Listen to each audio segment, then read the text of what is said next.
Buat kalian yang mau mensupport channel ini dengan donasi, atau emang sekedar mau beli mimin kopi, kalian bisa pilih antara Super Thanks atau Saweria. Gue sih nggak masalah kalian pilih yang mana. Cuma kalau bisa, lewat Saweria aja. Soalnya kalau YouTube, potongannya gede, 30%. Kalau Saweria, cuma 5%. Untuk link Saweria, kalian bisa klik aja di atas kanan nih. Atau bisa cek di kolom deskripsi. Tapi kalau mau support, nggak harus donasi kok.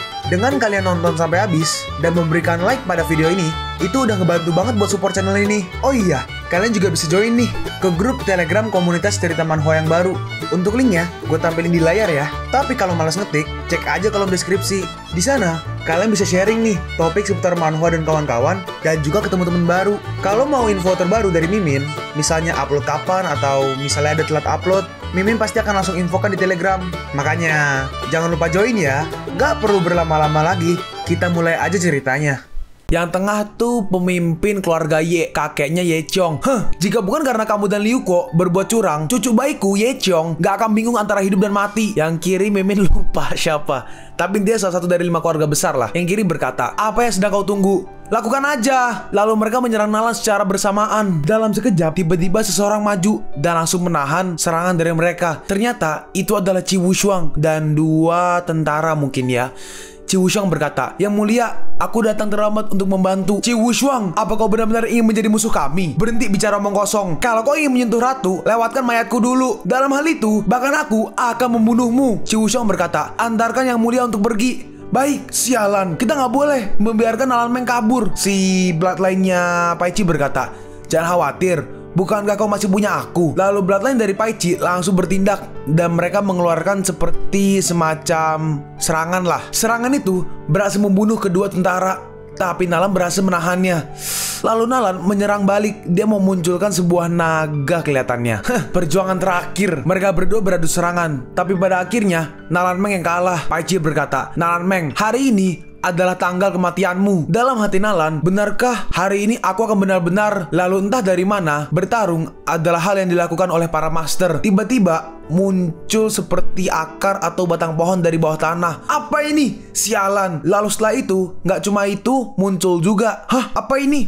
Tidak, itu kabut beracun. Ternyata muncul Raja Racun. Kalau nggak inget, ya Raja Racun temennya Liu Ko lah. Raja Racun berkata, "Serangga bau, tempat ini dikelilingi oleh kabut racunku. Patuhi dan tangkaplah." Raja Racun, "Oi pemabuk, bangunlah. Udah waktunya bagi kita untuk bermain.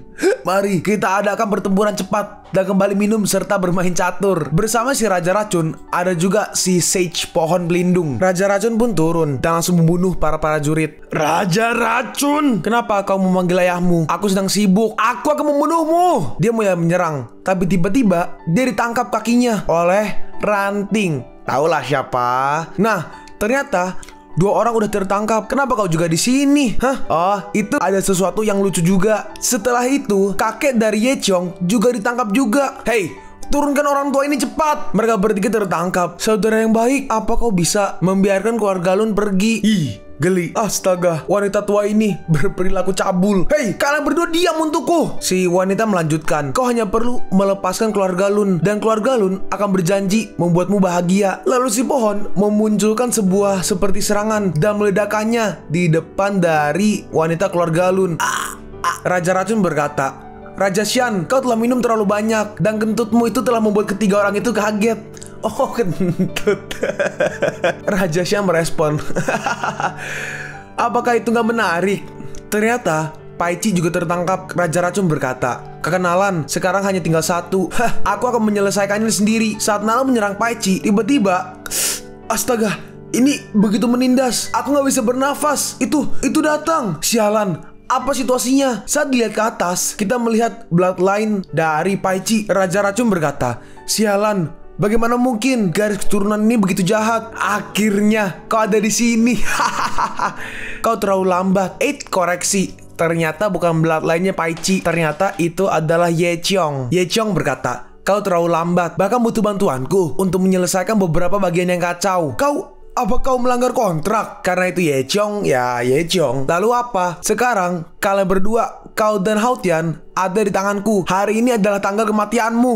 Mulut besar Rebis, giliranmu sekarang. Mulut besar itu mulai menarik para prajurit. Raja Racun berkata, sialan, kenapa mulut bau ini begitu sulit dihadapi? Raja Xian atau Sage Pohon berkata, jangan terhisap olehnya. Kalau gitu, biarkan dia merasakan ini. Raja Racun mengeluarkan racunnya. Ye Chong berkata, hanya mengandalkan ini? Sungguh, aku benar-benar gak bisa ketawa. Mulut besar Rebis, bersihkan yang ini untukku. Lalu dia mulai menarik semuanya. Nalan, Raja Racun, semuanya mencoba bertahan. Dan akhirnya, akar yang dipegang Nalan Meng putus karena terus-terusan dihisap. Nalan pun mulai terhisap ke atas. Lalu tiba-tiba, saat Nalan hampir termakan, ada yang menyerang bloodline dari Ye Chong. Dan ternyata, itu adalah Liu Kuo. Liu Kuo, Xiaoye, aku kembali. Kita melihat Yuko mengendarai burung. Yuko berkata, maafkan aku karena membuatmu terluka. Jadi biarkan aku yang mengurus selanjutnya. Nalan membalas, senang melihatmu kembali. Si Sage Pohon berkata, nah, kalau kau datang satu langkah lebih lambat, istrimu akan pergi. Raja Racun menambahkan, adik kecil yang berharga, akhirnya kau kembali. Bukankah kau ada di Taliau? Kenapa kau tiba-tiba kembali? Iya, untungnya aku kembali tepat waktu. Kita sedikit flashback. Bagaimana kau tahu tentang keberadaan Pterosaurus terbang? Ini gimana ya ngomongnya ya?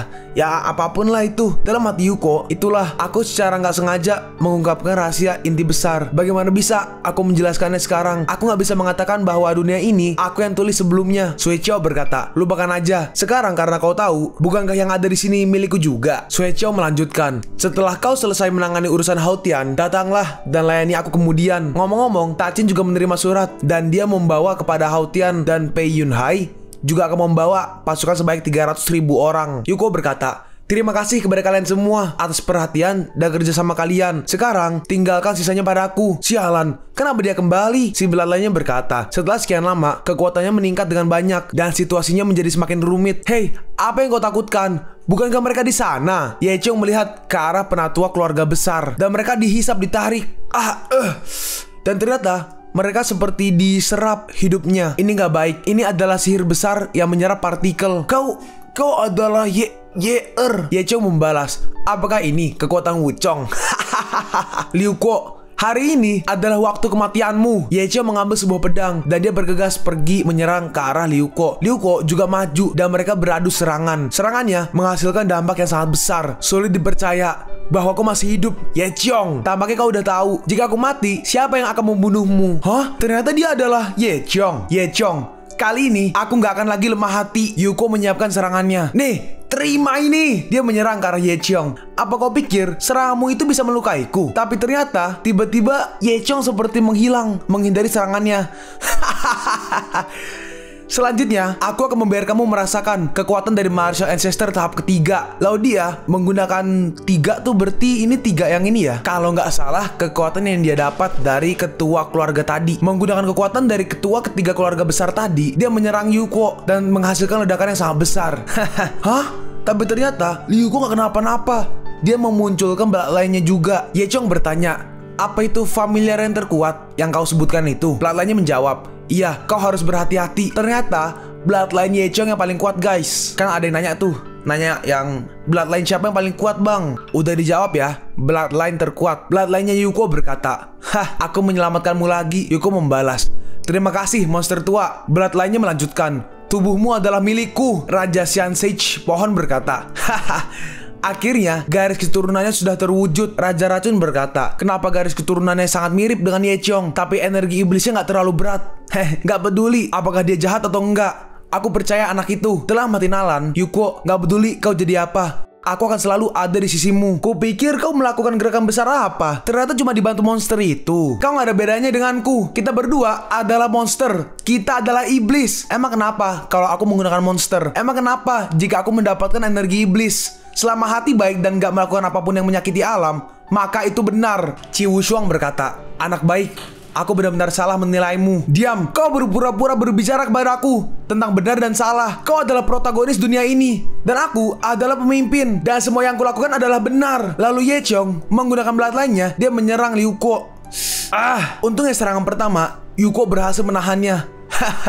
Kalau begitu, rasakanlah kekuatanku. Ternyata Ye Chong ada 2 bloodline. Kok ada 2? Yang kanan yang... Oh iya 2, guys. Kalau Mimin gak salah ngertiin dari gambar ini ya, harusnya 2 bloodline. Bloodline-nya Liu Kuo berkata, wah, ada 2 familiar atau bloodline di tubuhnya, dan keduanya bangun. Apa? Liu Kuo, rasakanlah baptisan dari neraka. Liu Kuo memunculkan arai untuk menahan serangannya. Iblis Algojo, bukankah kau itu familiar terkuat? Liu Kuo membalas, kalau begitu, tunjukkanlah kekuatanmu. Baiklah, kalau itu maumu. Lalu bloodline dari Liu Kuo mulai mengambil alih tubuh dari Liu Kuo. Karena perubahannya sangat dahsyat, Ye Chong sampai terkena dampak. Bagaimana dia tiba-tiba bisa menjadi begitu kuat? Ini bagaimana mungkin? Bloodline-nya Ye Chong berkata, dia telah sepenuhnya terbangkit. Kita kalah. Liu Kuo mode iblis, ya mode iblis lah ya sebutnya biar gampang dan enak keren gitu kan. Liu Kuo mode iblis, dia menyerang Ye Chong. Dia menyerang kedua bloodline Ye Chong, dan dengan mudah Ye Chong dihempaskan. Liu Kuo, aku akan membunuhmu. Saat Ye Chong ingin maju, tiba-tiba Liu Kuo berhasil menangkap kepala dari Ye Chong, dan Ye Chong langsung dihajar ke tanah. Lalu tiba-tiba di sekeliling Liu Kuo muncul banyak sekali mata. Bloodline-nya Paichi. Paichi berkata, jangan lupakan bahwa masih ada aku. Lalu Liu Kuo dengan cepat langsung menusuk Paichi, tapi tiba-tiba berubah menjadi mata. Sepertinya kaki buncin kali ya. Paichi berkata, pria gila, aku akan memberimu beberapa hari lagi untuk hidup. Ketika kita bertemu lagi, itu akan menjadi kematianmu. Ye Chong berkata, Liu Kuo, aku harus membunuhmu. Paichi membalas, nggak cocok untuk bertarung lagi hari ini. Cepatlah, ayo. Dan akhirnya menggunakan skill teleportasi dari bloodline Ye Chong, mereka pergi, dan Liu Kuo dia mulai memberontak. Liu Kuo, Qiu Shang berkata, Nona, jangan mendekat. Lalu Liu Kuo melihat Karnalan. Liu Kuo menyerang Karnalan. Awas, Nalan, berhati-hatilah. Pohon Sage berkata, ada sesuatu yang gak beres dengan anak ini. Raja Racun menambahkan, enggak, dia telah dimakan oleh monster itu. Si pohon Sage memunculkan akar-akar pohonnya untuk menahan serangan dari Liu Kuo, dan langsung menahan Liu Kuo. Bocah, bangunlah sekarang. Tapi Liu Kuo berhasil melepas dari ikatan kayu itu dan menyerang Raja Racun. Liu Kuo akan menusuk Raja Racun, tapi Nalan tanpa pikir panjang, dia langsung maju. Liu Kuo, apa kau tidak mengingatku lagi? Kau bilang kau akan kembali kepadaku dan selalu melindungiku. Dan akhirnya Liu Kuo berhenti. Dia mulai mengingat ingatan dia sama Nalan. Dan akhirnya Liu Kuo pun kembali. Liu Kuo berkata, Meng bagaimana mungkin aku melukaimu? Dan akhirnya Liu Kuo pingsan. Liu Kuo, Raja Racun berkata, jangan khawatir, anak ini hanya pingsan karena kelelahan. Baguslah kalau gitu. Qiu Shang berkata, nggak cocok untuk tinggal di sini dalam waktu yang lama. Meskipun Pai Qishan dan Ye Chong melarikan diri, pasukan mereka juga merupakan ancaman. Aku memiliki tempat tersembunyi untuk kita bersembunyi sejenak. Akhirnya kita melihat mereka berdua berhasil kabur dan kembali ke tempat dari Youqi. Youqi berkata, Tuan, Anda nggak apa-apa? Liu Kuo, Paichi berkata, kenapa kau berteriak? Kedua utusan itu nggak bisa mengalahkan Liu Kuo. Kalau aku tahu kau begini, nggak berguna kayak gini, seharusnya aku tidak mengandalkanmu. Ye Chong membalas, apa kau menyalahkanku? Ini adalah rencanamu yang menyebalkan. Apa kau nggak bisa meramalkan masa depan? Kenapa kau tidak meramalkan bahwa dia mendapatkan kekuatan seperti itu? Kekuatan utusan tersebut bercampur dan terganggu dengan waktu dan ruang, dan aku nggak bisa menyangka bahwa iblis seribu tangan akan memberikan seluruh kekuatannya kepada Liu Kuo. Namun kita masih punya kesempatan untuk menang. Gak ada gunanya berdebat seperti ini. Musuh kita adalah Liu Kuo. Ye Chong berkata, aku telah menelan 3 sekte bela diri dan kalah. Apakah ada cara lain untuk membunuhnya? Hei dokter, cepat. Paichi melanjutkan, pasukan Hao Tian ada di tangan kita berdua, dan Liu Kuo nggak bisa melarikan diri. Dan jangan lupakan bahwa masih ada seorang utusan di tubuhmu yang belum sepenuhnya terbangun. Kecantikanku. Dalam hati Ye Chong ya harusnya ya, di dalamnya ada seorang utusan yang belum terbangun. Ini menjijikan. Mulut besar Abyss, apakah semuanya baik-baik aja? Mulutnya menjawab, ini adalah roh jahat 1000 wajah. Kekuatannya sangat kuat. Apa kau benar-benar memikirkannya? Yuko menjawab, selama aku bisa mendapatkan kekuatan yang lebih kuat, aku juga akan mengambil 10 utusan. Bloodline-nya membalas, baik, cukup rakus, aku menyukainya. Lalu tiba-tiba, apa ini? Ini berarti sebelum si Mimasa diambil alih tubuhnya ya. Ye Chong berkata, tapi sepertinya masih belum terbangun sepenuhnya. Jika tidak, gak akan seperti hari ini. Paichi berkata, jangan khawatir, aku punya ide.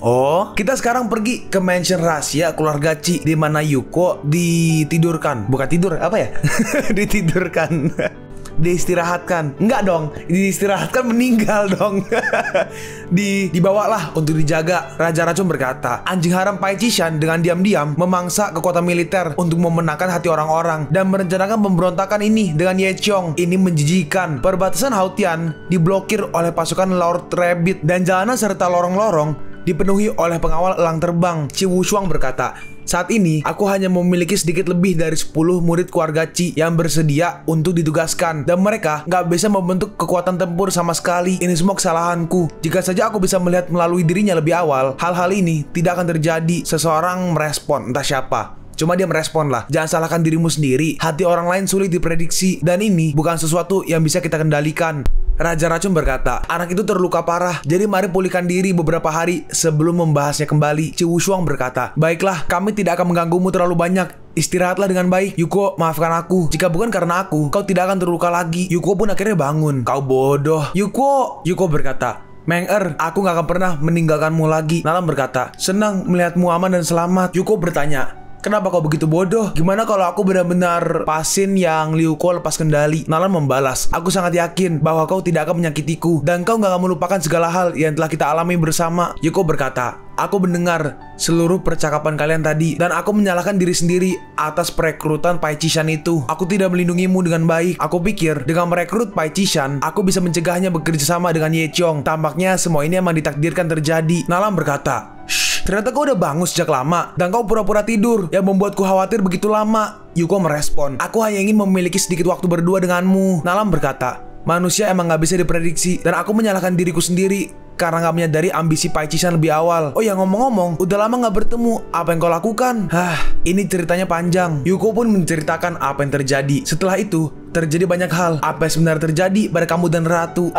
Aku adalah suamimu. Aku adalah seorang pria berkepribadian. Aku pasti menolaknya seketika. Selain itu, dia hitam dan jelek dengan rambut kuning. Dan dia nggak modis. Siapa yang akan menyukainya? Tapi Meng-er, aku udah lama sekali tidak melihatmu. Kita, lalu tiba-tiba ada rambut kuning jatuh tuh kecil tuh, lihat gak? Nalan berkata, kau baru aja mengatakan warna rambut Sui Chow apa? Sial, semua ini berakhir. Meng-er, izinkan aku menjelaskan. Liu Ko langsung ditendang keluar rumah. Keesokannya, lihat tuh mukanya tuh, ada bekas kaki. Raja Racun berkata, Stingy Boy ketahuan selingkuh di luar.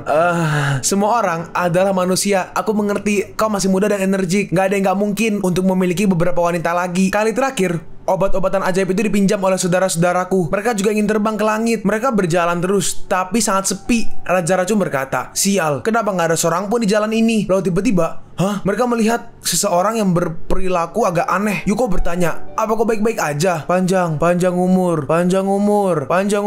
Orang itu hanya mengucapkan panjang umur. Raja Racun berkata, reaksi ini tampaknya disebabkan oleh serbuk 1000 racun. Tetapi gak ada racun di dalam tubuhnya yang membuatnya sangat aneh. Panjang umur, dewa matahari. Lalu tiba-tiba orang itu meledak. Stingy Boy, apa kau baik-baik aja? Aku baik-baik aja. Lalu Yuko melihat sisa-sisa dari orang itu. Dalam hati Yuko, apa yang terjadi? Bagaimana bisa seseorang meledak tanpa alasan? Hanya racun gak bisa melakukan hal itu. Lalu tiba-tiba seseorang datang. Bukan cuma seseorang, ternyata ada sekumpulan orang yang sudah menjadi seperti zombie, seperti orang tadi. Dan kita melihat ada orang di atas yang mengendalikan mereka. Dia berkata, bunuh mereka untukku. Para orang-orang zombie itu pun maju. Bukan zombie sih, cuma gerakannya semacam zombie lah. Cari mati. Yuko memunculkan bloodline-nya dan langsung membunuh mereka. Dalam hati Yuko, setelah perang dengan Ye Qiong dan Pai Qishan, tubuh iblis dari 1000 tangan tertidur sekarang. Tetapi garis keturunannya lebih kuat. Kekuatan suci dinasti Liao benar-benar memberikan hasil yang luar biasa dalam pertumbuhan kekuatan spiritual. Tapi orang-orang itu malah semakin aneh lagi. Raja Racun berkata, sialan, monster seperti apa ini? Yuko merespon, ada yang salah dengan mereka. Hati-hati, orang-orang itu ternyata nggak mati. Walaupun badannya bolong kayak Rengoku, mereka masih jalan terus, masih bisa terus menyerang. Sialan, biar aku memberimu rasa racunku. Dalam hati Yuko, kesukaan terbang elang bukanlah orang biasa. Pasukan kali, kesukaan. Dalam hati Yuko, pasukan elang terbang bukanlah orang biasa. Kenapa mereka menjadi seperti orang biasa? Bunuh.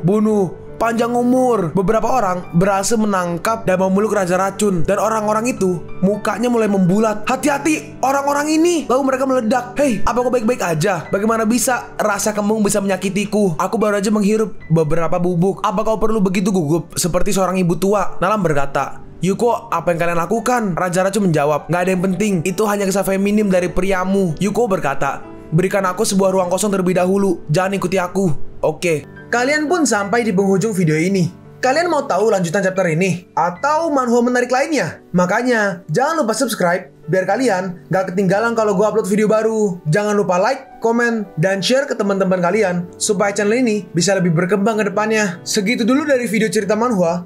Gua Sabik undur diri. See you on the next video. Zaijian.